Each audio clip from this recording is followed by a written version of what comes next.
Bonjour.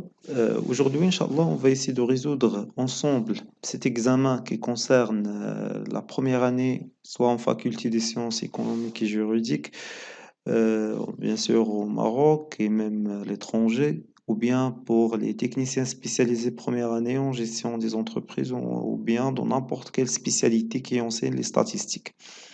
Donc, les statistiques, c'est un module qui est très intéressant et qui influence plusieurs domaines, non pas seulement le domaine de gestion, mais généralement tous les domaines sont influencés par les statistiques. Et on a trouvé que la meilleure façon pour mieux comprendre, c'est de travailler sur un examen qui regroupe presque toutes les données qu'on peut avoir dans le cours. Donc, on commence par la première question. Donc, pour la première question, on a l'énoncé suivant. On observe le nombre de visites des clients à un bureau de poste pendant un intervalle de temps de 10 minutes et on obtient les valeurs suivantes. C'est-à-dire, chaque 10 minutes, on calcule combien de visites des clients on a trouvé et on note. C'est-à-dire, on a trouvé dans la première fois combien de personnes, combien de fois on a trouvé une seule visite, combien de fois on a trouvé deux visites, combien de fois on a trouvé trois visites. C'est-à-dire, à chaque 10 minutes, on calcule combien de visites on a et on note. Bien sûr, ce qu'on a essayé de faire dans cette série, c'est de classer ces nombres par ordre croissant. C'est-à-dire, en principe, on peut imaginer que on a dans les premiers 10 minutes un, après on a trouvé, je ne sais pas, 4, après il y en a 2, après il y en a 5, mais après on a à nouveau un. Qu'est-ce qu'on a essayé de faire? Ça, c'est la série de base, mais pour l'énoncer, pour simplifier juste les calculs, on a essayé de regrouper ça de cette manière. Donc la première question, elle a été très simple, c'est de trouver la population, le caractère, le type de caractère et les modalités. Donc bien sûr, la population, qu'est-ce qu'on a essayé d'étudier? C'est dans notre cas, ce sont les clients. Donc la population qu'on va essayer d'étudier dans cet exercice, ce sont donc d'une manière très simple les clients de Bureau. Et qu'est-ce qui nous intéresse pour ces clients? C'est le nombre de quoi? De visites, c'est-à-dire combien de fois ces clients ont visité notre bureau. Et ce type de caractère, le caractère bien sûr, donc qui est le nombre de visites, c'est un nombre qui est entier. Et on parle d'un nombre qui est quantitatif discret, puisqu'il y en a deux types, soit quantitatif continu, soit quantitatif discret. De cette manière, on peut dire voilà, un, 2, 3, ça c'est quantitatif. On va pas trouver une visite et demie ou bien d'autres valeurs qui sont qualitatives, mais généralement on trouve que des valeurs entières. Alors on peut dire que la visite et les quantitatifs discrets. Les modalités, ce sont ces valeurs, c'est-à-dire les modalités, c'est-à-dire les valeurs qu'on a trouvées. Par exemple, ici, il y en a un, après, il y en a deux, après, il y en a trois, après, il y en a quatre, cinq et six. Alors, ce sont les modalités, c'est-à-dire les valeurs que le caractère peut prendre. Donc, en bref, quelle est la population? C'est l'ensemble qu'on a essayé d'étudier. Dans ce cas-là, ce sont les clients d'un bureau de poste. C'est ce qu'on a essayé d'étudier. Et quel est le caractère? On a essayé de calculer le nombre de visites de chaque client. Donc pendant un intervalle de temps de combien? De 10 minutes. Et quel est le type de caractère dans ce cas-là? Donc c'est un type qui est quantitatif, discret. Pourquoi on a utilisé que c'est quantitatif, discret? Pour une simple raison, puisque les valeurs qu'on a trouvées, ce sont des valeurs entières, donc on n'a pas de valeurs, comme on peut dire, réelles ou bien des valeurs qualitatives. Donc, ce sont les réponses. Et bien sûr, les modalités, ce sont les valeurs qu'on a trouvées et qui sont des valeurs qu'on a répétées plusieurs fois. Tout cela va simplifier pour nous la réalisation du tableau statistique. Alors, le tableau statistique, qu'est-ce qu'on a essayé de demander? On a essayé de demander XI. Pareil, on a demandé INI, la fréquence. Donc, XI, c'est quoi? C'est les modalités du caractère. Et dans ce cas-là, c'est 1, 2, 3, 4, 5 jusqu'à 6. C'est ce qu'on peut remarquer ici. Après, on a essayé de calculer INI. C'est l'effectif qui correspond à chaque modalité. Et après, on a essayé de calculer la fréquence. Après, on a essayé de calculer le produit entre INI et XI. Et finalement, on a essayé de calculer INI fois XI au carré. Donc, pour la première modalité, on a essayé de mettre 1. Donc, qu'est-ce qu'on va faire? C'est très simple, bien sûr. On va calculer combien de 1 il y en a. Donc, 1, 2, 3, 4, 5, 6, 7, 8 jusqu'à 15. Donc, on a trouvé que dans cet exercice, il y a 15 fois 1, 25 fois 2, 26 fois 3, et bien sûr 20 fois 4 et 7 fois, donc on a trouvé 5 7 fois, et on a trouvé 6 7 fois. Donc, pour calculer la fréquence, la formule elle est très simple, que la fréquence égale toujours à INI divisé par l'effectif total, c'est-à-dire la fréquence, comme on peut dire, la fréquence de chaque, ou bien l'effectif de chaque modalité, et on va le diviser sur n. Heureusement, dans notre exercice, le cas il est très simple, donc on a trouvé que n égale à 100. Pour cette raison, pour la première opération, on aura 15 divisé par 100. Et pour simplifier, bien sûr, 15 c'est combien? C'est 5 fois 3, et 100 c'est combien? C'est 5 fois 20. On va simplifier par 5 et on va trouver 3 sur 20. Par le même principe, on aura 25 sur 100, c'est 1 sur 4. 26 sur 100, c'est 13 sur 50. 20 sur 100, c'est 1 sur 5. 7 sur 100, donc par le même principe, on a trouvé les différentes fréquences. Je rappelle que pour les fréquences, on peut les calculer avec deux décimales. C'est-à-dire, par exemple, il suffit de prendre deux valeurs après le virgule. Les autres calculs que vous avez trouvés dans ce tableau, pour le moment, on n'a pas besoin, mais ça va simplifier pour nous le reste des opérations. On a demandé dans cet exercice aussi de calculer xi fois ini, c'est-à-dire 1 fois 15, 2 fois 25. Et bien sûr, ça va nous aider pour calculer après la moyenne. Et pour l'autre valeur qu'on va trouver à côté, ça va nous aider pour calculer la variance et bien sûr l'écart type. Ça, on va le voir dans les questions qu'on aura dans quelques instants, Inch'Allah. Pour la deuxième question, elle a été très simple, c'est de déterminer le mode avec une petite interprétation. Donc, pour trouver le mode, qu'est-ce qu'on va faire? On va chercher la valeur maximale des NI. Dans notre cas, c'est combien? C'est 26.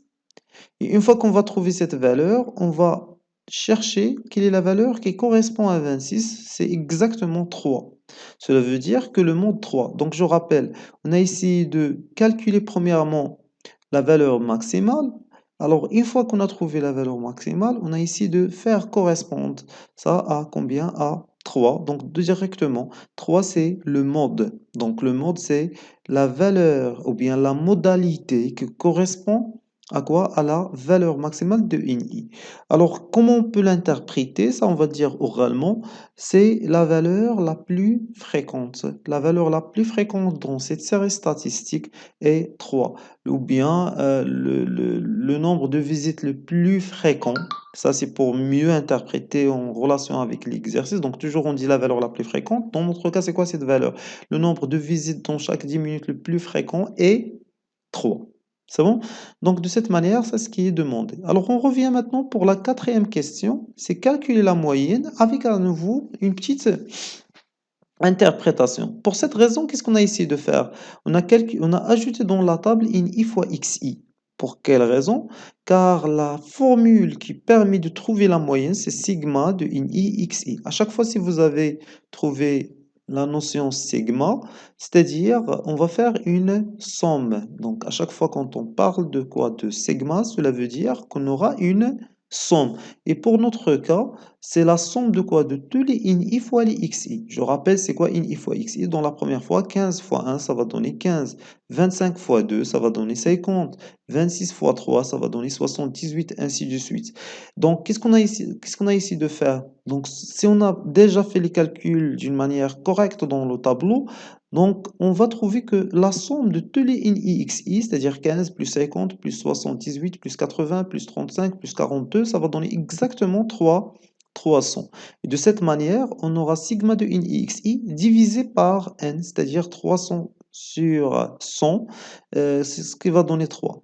C'est par hasard, on a trouvé 3 dans le monde et 3 pour la moyenne. Mais c'est pas le cas dans toutes les situations. Donc, généralement, la moyenne, elle est différente par rapport au monde. Donc, ce qu'on peut dire ici, que la moyenne égale exactement à quoi? 300 sur 100. Donc, je rappelle toujours que pour mieux comprendre les statistiques, c'est très intéressant de comprendre la terminologie statistique, de comprendre les valeurs, mais puisque les statistiques, c'est un outil 100% pratique, ça sera mieux de le comprendre de cette manière. C'est mieux d'essayer toujours à faire un exercice et de faire un petit rappel du cours. Ça, c'est très intéressant. On peut jamais comprendre juste avec un exercice. Je dois comprendre le cours. Mais vraiment, les statistiques, fait partie des mathématiques appliquées, c'est-à-dire avec les exemples, avec les exercices, on comprend mieux et même qu'il y a plusieurs formules à apprendre, même parfois par cœur, il suffit de faire un certain nombre d'exercices et avec l'habitude, vous allez euh, prendre l'habitude de réaliser les différentes opérations. Bien sûr, la lecture ou bien l'interprétation de cette valeur et bien de ce calcul, c'est que la moyenne des visites égale exactement à 3. Pour la variance, je rappelle qu'il y en a deux formules pour calculer la variance. Celle qui est liée à la définition, c'est-à-dire c'est quoi la variance déjà? On calcule la différence qui existe entre les différentes modalités et la moyenne. Et la fonction de base, c'est que sigma de in i fois xi moins x bar, je rappelle x bar c'est la moyenne, le taux au carré, divisé par n. Ça, c'est la formule de la variance. Mais pour notre cas, qu'est-ce qu'on a essayé de faire? Il y en a une deuxième propriété, c'est la propriété de Quick, qui nous donne le droit de calculer avec cette formule que on fait un développement mathématique. On va trouver que sigma de in i fois xi moins x bar au carré sur n égale exactement à sigma de in i xi au carré sur n moins x bar au carré. C'est Quick qui a démontré cette équivalence. C'est pas notre intérêt pour cet exercice, mais notre intérêt, qu'est-ce que je veux choisir? Est-ce que cette formule ou bien la deuxième formule? En réalité, les deux sont justes et à chaque fois, on va trouver une qui s'adapte beaucoup mieux. Normalement, on s'oriente plus à utiliser la propriété qui donne plus d'efficacité concernant le temps, mais selon les données de notre exercice, on a dans la deuxième question complété le tableau suivant et il nous a demandé de calculer in i fois x et au carré. Cela nous oblige dans ce cas-là, pour gagner plus de temps, puisque vous avez déjà calculé in x et au carré, et déjà vous avez calculé la somme de in i x et au carré, cela veut dire que c'est mieux d'utiliser la deuxième formule, et c'est sigma de in i x et au carré. Je rappelle que in i x et au carré, elle est différente de in x, le taux au carré. Il y a une différence entre ces deux valeurs. C'est-à-dire ici, on a calculé n fois x, après on a calculé le carré du produit.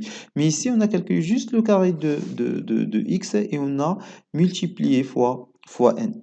Donc pour simplifier, ici la variance égale exactement à sigma de in i fois x et au carré divisé par n moins quoi? Moins x bar au carré, ce qui va donner 1096 divisé par 100 moins 3 au carré.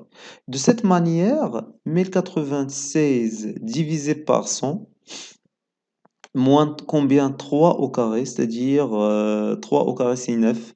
Donc ça va donner 10,96 moins 9, ça va donner exactement 1,96. La question qui vient après, c'est de calculer l'écart type. Ça, c'est une question. Si on a bien calculé la variance, cela veut dire qu'on n'aura aucun problème pour trouver l'écart type. C'est-à-dire que l'écart type, c'est exactement la racine de quoi? De la variance.